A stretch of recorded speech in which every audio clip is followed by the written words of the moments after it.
cas d'être tous venus.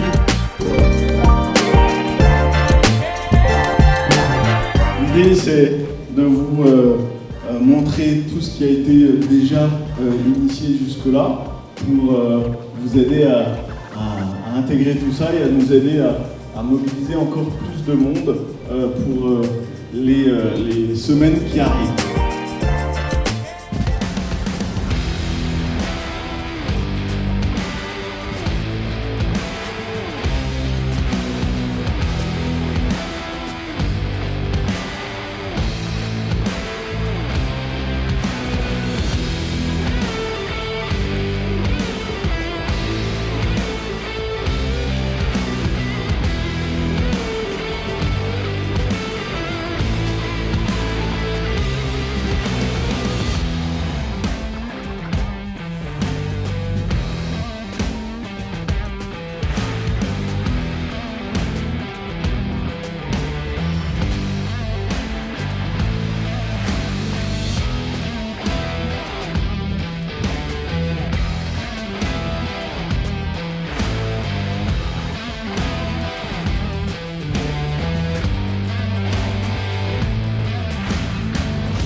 Gérard, qu'est-ce que tu nous dis sur l'Alsace Fun Day? L'idée était venue il y a 5 ans déjà. Notre objectif était de fédérer toutes les associations dans le monde, certes, mais de trouver un liant, un point commun, une fête qu'on pourrait célébrer tous ensemble. C'est dit plutôt vers l'été, et vers l'été, il fallait le faire avant juillet-août, puisque là tout le monde est en vadrouille, en Alsace ou ailleurs. Donc on a trouvé le 24 juin, puisque la Saint-Jean est quand même une fête célébrée en Alsace. Et donc l'Alsace dans le monde, ça c'est notre objectif de l'Union internationale, mais l'Alsace, il faut aussi la fêter dans le territoire. Et donc on souhaite que le maximum d'acteurs régionaux de l'Alsace participent à cette fête, comme le font les Irlandais pour la Saint-Patrick.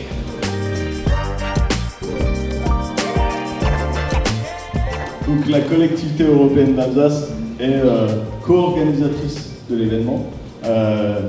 Il est prévu de faire une conférence de presse officielle à 1 mois de l'événement, donc le mois prochain. À ce moment-là seront dévoilées l'ensemble des choses qui vont se passer sur le territoire. On a un ambassadeur de choix qui nous a rejoint l'année dernière et qui cette année... C'est quoi ta mission cette année? Pourquoi? C'est assez incroyable parce que je ne sais pas si on peut dire que je suis chauvin, mais l'Alsace véritablement coule dans mon sang depuis tout petit. Et pour la petite anecdote, quand j'ai commencé à voyager très tôt, quand on me demande ma nationalité, je dis toujours je suis alsacien. Je suis absolument fier d'être français, mais je suis alsacien avant tout. Et quand tu as ce sang alsacien qui coule entre tes veines, tu as envie pas de le défendre, mais tu as envie de montrer à quel point tu es fier.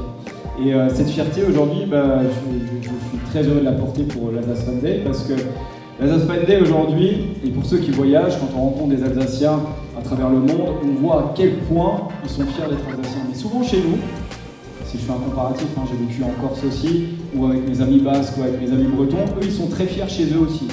Nous souvent, on est en Alsace, on sait déjà faire de très belles choses, mais on n'a pas encore cette impulsion assez incroyable d'être ultra solidaires ensemble et de montrer à quel point on peut être fier d'être alsacienne et alsacien.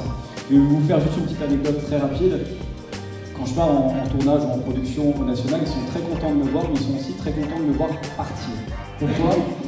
Parce que je parle que de l'Alsace. Et il faut en être super fier. Et c'est souvent quand je voyage, je me rends encore plus compte à quel point nous, les Alsaciennes et les Alsaciens, on a cette puissance culturelle, traditionnelle et surtout de patrimoine. Ok, donc merci, encore beaucoup de fierté d'être présent avec vous et j'espère en tout cas que si vous êtes présents à nos côtés ce soir, prêts à prendre le train en marche. Nicolas, il a une mission qui travail depuis le début d'année, c'est de motiver toutes les énergies alsaciennes, parce qu'il a l'avantage d'avoir un carnet d'adresses assez fourni, et cette motivation, il essaie de la transmettre au fur et à mesure. La suite du programme, l'édition de cette année, l'ambition de cette année, c'est d'aller encore plus loin que les précédentes, c'est d'impliquer cette fois toutes les marques. Et c'est d'ailleurs pour ça qu'on fait cette réunion avec vous, c'est de montrer comment est-ce qu'on peut mobiliser toutes les énergies alsaciennes autour de cette fête. L'objectif de cette fête, c'est que l'Union internationale des Alsaciens n'a pas vocation à créer des fêtes partout en Alsace et partout dans le monde. Elle est là pour impulser. Et ce qu'on a fait, c'est qu'on a créé une marque. Cette marque est déposée et cette marque, elle est à disposition. Dès l'instant où quelqu'un veut utiliser cette marque, il a la possibilité de le faire en téléchargeant le kit de communication qui va vous être envoyé dès la semaine prochaine et qui vous permettra de diffuser et d'utiliser les outils de l'Alsace Fender. Mais ce n'est pas nous qui allons vous dire quoi faire dans vos entreprises ou dans vos organisations. L'objectif, c'est que tout le monde se l'approprie et en fasse quelque chose. Soutenu par des partenaires emblématiques, vous allez les découvrir au fur et à mesure.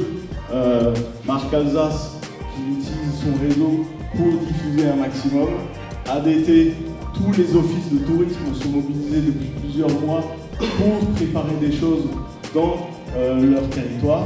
Lumi, Jacques est là et peut témoigner de tout ce qui est mis en œuvre autour des bars, des restaurants qui vont faire cette fête et qui vont même s'habiller en Alsace Fender pour pouvoir relayer partout sur tout le territoire et faire des vraies fêtes partout.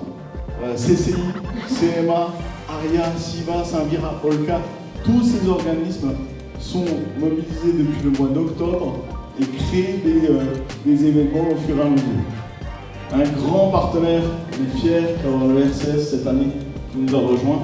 Il nous a rejoints 3 jours après l'édition de l'année dernière en nous disant on veut faire partie de cette fête l'année prochaine, on veut porter ça. Pour la petite histoire, le RCS ne s'associe à aucun autre événement. Ils ont dit on veut s'associer à celui-là parce qu'il porte les valeurs du Racing. Et l'engagement du RCS, c'est des campagnes d'affichage. Non, il ne faut surtout pas lancer Gérard sur le sujet. Des campagnes d'affichage, des pubs radio, des partages sur les réseaux sociaux, des pubs journaux, des implications de joueurs. Un reportage est prévu avec Nicolas qui va à la rencontre des joueurs. Lisbeth qui va nous offrir 100 000 bouteilles qui vont être distribuées dans tous les restaurants avec une contre-étiquette Alsace Fender.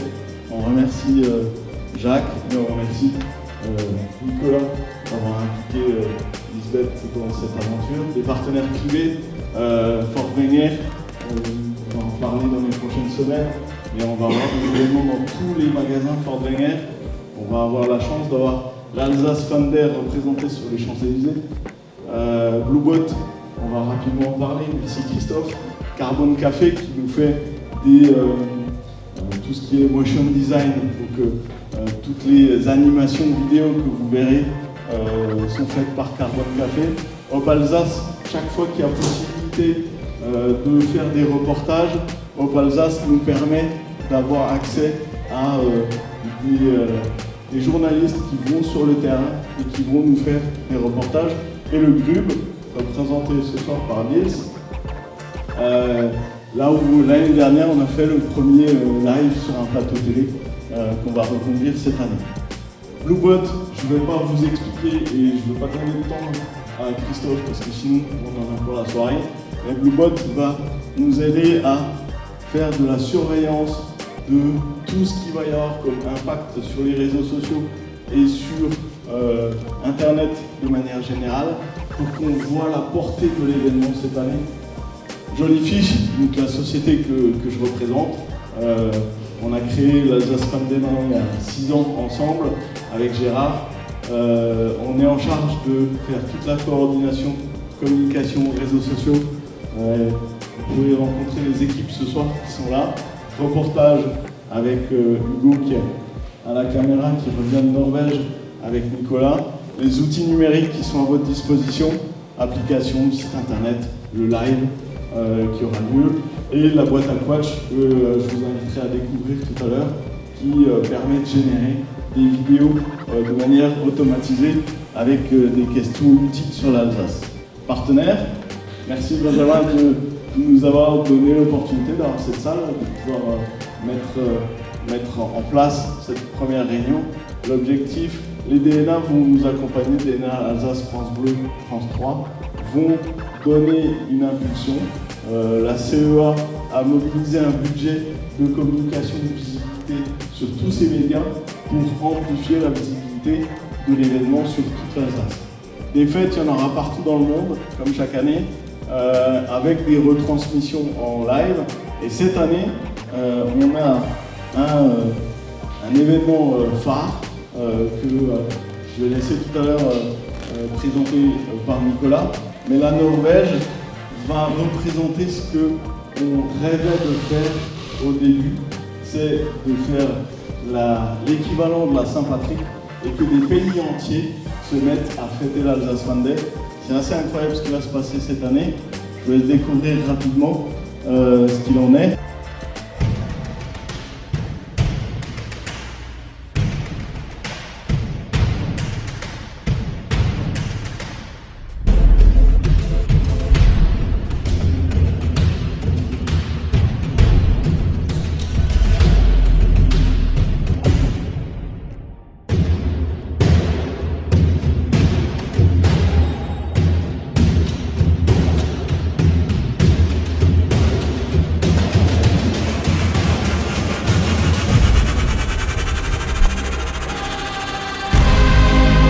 Les Irlandais ont la Saint-Patrick, nous, on a l'Alsace Fan Day.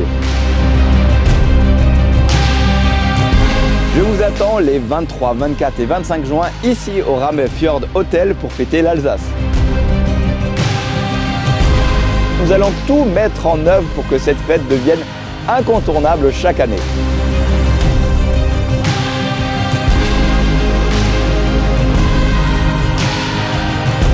C'est tous ensemble, rassemblés, que nous allons fêter l'Alsace partout dans le monde. Alors, événement assez incroyable, la Norvège. Alors pourquoi la Norvège? L'année dernière, lors de l'Alsace Fan Day, Lionel, qui est aujourd'hui le président de l'association des Alsaciennes et Alsaciens en Norvège, a fêté l'Alsace Fan Day chez lui, à la maison. Petite tarte flambée sur la terrasse, une vingtaine d'invités. Dans ses invités, il était en duplex, oui. Et dans ses invités, un très bon ami à lui, numéro 1 du deuxième plus grand groupe hôtelier de Norvège. Le gars découvre le concept de l'Alsace, il se dit mais attends, c'est génial ce truc. Enfin, comment ça se passe en France, qu'est-ce qui se passe, pourquoi l'Alsace. Il a voulu un petit peu des informations, il a compris qu'on était les seuls en France, notre région, à mettre ça en avant partout dans le monde, et il s'est dit je veux faire ça l'année prochaine en Norvège. Ok, on part sur cette idée assez incroyable. On se dit, mais c'est une ouverture pour nous qui est assez incroyable, parce qu'on en rêvait, on en parlait, d'installer un événement international aussi grand. Vous avez le deuxième plus grand groupe de Norvège, groupe de luxe, je crois que c'est 27 hôtels, qui est très solide, associé au premier groupe, numéro 1 en Norvège, et qui se dit, on va donner l'un de nos hôtels les plus remarquables, pour certains qui aiment la peinture, donc si ça vous parle, l'artiste, le cri, voilà, la petite maison que vous avez vue, c'est la sienne, donc se retrouve sur ce territoire-là, et se dire, on va ouvrir les vannes, et on va pas faire juste le 24, on va faire le 23, 24, 25, aux images de l'Alsace. Mais quand je dis ça, je ne parle pas juste du Ramefjord Hotel, ils vont faire la com sur toute la Norvège. C'est-à-dire que la semaine d'avant, on aura l'affiche de l'Alsace Fan Day à l'aéroport d'Oslo, ce qui n'est pas rien. On aura la communication sur les télévisions, sur les radios, un travail considérable avec des moyens financiers qui sont hallucinants. Ils ont eu un engouement très fort, alors pourquoi? Et c'est souvent quand on voyage qu'on se rend compte de l'amour des locaux pour notre région. En l'occurrence, les Norvégiens adorent la France et adorent l'Alsace. Enfin, adorent l'Alsace, surtout notre vin et notre gastronomie. Et c'est un moyen pour nous d'expression qui est assez fou, puisqu'on a réussi à emmener avec nous dans cette aventure l'ambassade de France à à Oslo, l'ambassadrice qui tient à des origines colmariennes, donc qui a été touchée tout de suite par le projet, et avec l'implication de Lionel, qui est le président de cette association ancrée et rattachée à l'UEA, un engouement qui est extrêmement fort. Donc on va avoir pendant 3 jours, nous, je rappelle qu'on est une association, un boulot considérable de promotion de notre région. Alors les retombées peuvent être super intéressantes d'un point de vue business, ça c'est certain pour les entreprises qui exportent, mais c'est surtout un moyen exceptionnel de 3 jours d'avoir un focus d'un pays, non pas sur la France, mais sur l'Alsace. D'y aller avec toute notre force. Donc le vendredi soir, on installe un menu gastronomique alsaco-norvégien. Donc on leur fera goûter le fameux Munster flambé que j'avais déjà fait à Macao en Chine. On va leur faire des tartes flambées, four à bois, hein, pas électrique s'il vous plaît. Et on va essayer de faire de très belles choses. Et le samedi, toute une journée d'ouverture, c'est-à-dire qu'eux vont commercialiser dans leur hôtel qui est éco-responsable et bio, puisqu'ils travaillent quasiment en totale autonomie, donc notre repas sera aussi éco-responsable, en autonomie, vendre toutes les chambres de l'hôtel pour faire vivre aux personnes qui vont séjourner chez eux le rythme de l'Alsace. C'est un formidable moyen d'expression aussi et de montrer à l'international ce dont on est capable de faire. Parce que oui, les Irlandais ont la Saint-Patrick, nous, on doit avoir l'Alsace Fun Day. Et si on est aussi bon à l'international, il faut qu'on soit aussi très bon chez nous. Et je terminerai par cette petite anecdote qui m'a marqué la semaine dernière au Crédit Mutuel de Maestradseid, un petit village qui se trouve à côté de l'île dernière, non loin de mon village qui s'appelle Mittelbergheim. Je suis rentré. On se demandait quand est-ce Je vais essayer de le faire, mais j'ai pas réussi à placer Mittelbergheim, je suis désolé. Je rentre dans le Crédit Mutuel, bonjour, salut Nissan, Galicia, et je tourne la tête et à droite je vois des ballons gonflés pour les enfants avec marqué quoi? Saint-Patrick. J'ai pas compris. J'ai demandé pourquoi on a des ballons de la Saint-Patrick dans un Crédit Mutuel chez nous. Et au final, je me rends compte de la puissance de cette fête qui a réussi à venir jusque dans notre Crédit Mutuel, à nous en Alsace, jusqu'à donner des ballons à des enfants qui vont venir dans un Crédit Mutuel avec leurs parents. Ben, nous, on doit faire mieux. Et on doit continuer à travailler dans ce sens-là, on doit être solidaire. Si vous êtes toutes et tous là ce soir, c'est que vous êtes aussi picousés autant que moi par l'Alsace, et trouver des moyens. Et c'est de se dire que n'importe quel moyen, comme tu l'as souligné avec Fort Wenger, n'importe quel moyen que vous avez de communiquer ce jour-là, il faut pouvoir le faire et montrer notre unité, non seulement dans notre région, mais surtout à tous ceux qui y vivent et qui y passent. Le live, cette année, on va réitérer l'expérience. L'année dernière, on a fait 6400 spectateurs sur notre live qui a duré 14 heures. C'était un vrai challenge. Merci à tous ceux qui avaient déjà participé la dernière fois. Des thématiques, l'Alsace c'est pas que la tarte flambée. L'Alsace c'est plein de thématiques extrêmement intéressantes. On avait des thématiques sur l'entrepreneuriat féminin, perpétuer la mémoire et la langue alsacienne, les startups, les incubateurs, les licornes, les portraits de créateurs de contenu, sport et loisirs. C'est simple. Nous, ce qu'on cherche, c'est financer, amplifier, participer et fêter. Financer quoi? Vous avez Rodolphe, qui vous avez vu à l'accueil, qui vous harcèle, je pense tous, depuis quelques temps. Qu'est-ce qu'on a besoin? On a besoin de campagnes sponsorisées. Vous pouvez sponsoriser des fêtes à l'étranger, vous avez vu ce qui va se passer en Norvège. On a besoin de financer des reportages, des moyens techniques, des objets promotionnels. Vous avez vu, on a des t-shirts, on a des choses qu'on va vouloir distribuer. L'UNI fait un travail formidable de rassemblement de tous ceux qui veulent des t-shirts à l'effigie de l'Alsace Fun Day. Plus on pourra en imprimer, plus on pourra en distribuer, et plus on verra ces couleurs partout dans vos entreprises, dans vos organisations. Des fanions, il y a aussi de la relation de presse, sponsoriser une émission. On va commencer là le programme des émissions. Si vous avez des idées d'émissions que vous voulez présenter le 24 juin, on est tout à fait ouvert. Sponsoriser des boîtes à quatch, il va y avoir des opérations avec les DNA qui vont envoyer des boîtes à quatch à tout le monde pour qu'on reçoive des vidéos de partout sur le territoire. On va vous inviter à télécharger le kit de communication, vous trouverez plein d'outils dedans, vous pourrez vous les adapter et les utiliser pour votre communication, diffuser les messages, partager, utiliser vos canaux. Vous avez des newsletters, dites que vous êtes partenaire de l'Alsace Fun Day et faites-le savoir. tous vos outils, Facebook, Insta, Twitter, TikTok et tous les réseaux sociaux que vous utilisez peuvent être exploités. Si vous faites des salons, organisez des boîtes à quatch dans vos entreprises. Participez. Le 24 juin, vous pouvez organiser une fête. On a de multiples initiatives qui sont en cours d'organisation de fêtes. Devenez adhérent de l'UIA pour ceux qui ne sont pas encore. Hein. Ça aide l'association. C'est d'ailleurs l'objectif au départ, c'était ça. C'était de trouver des moyens aussi pour l'Union internationale des Alsaciens de continuer à mobiliser ses membres. Prenez rendez-vous avec Rodolphe, il est venu, hein, il a fait le pied de grue à l'entrée, mais il attend beaucoup de fil. Partagez vos idées, on est à 2 mois et demi, mais on est très agile, donc on sait s'adapter à plein de choses et à mobiliser plein de ressources. Et puis inscrivez-vous pour recevoir l'équipe de promotion et invitez votre réseau.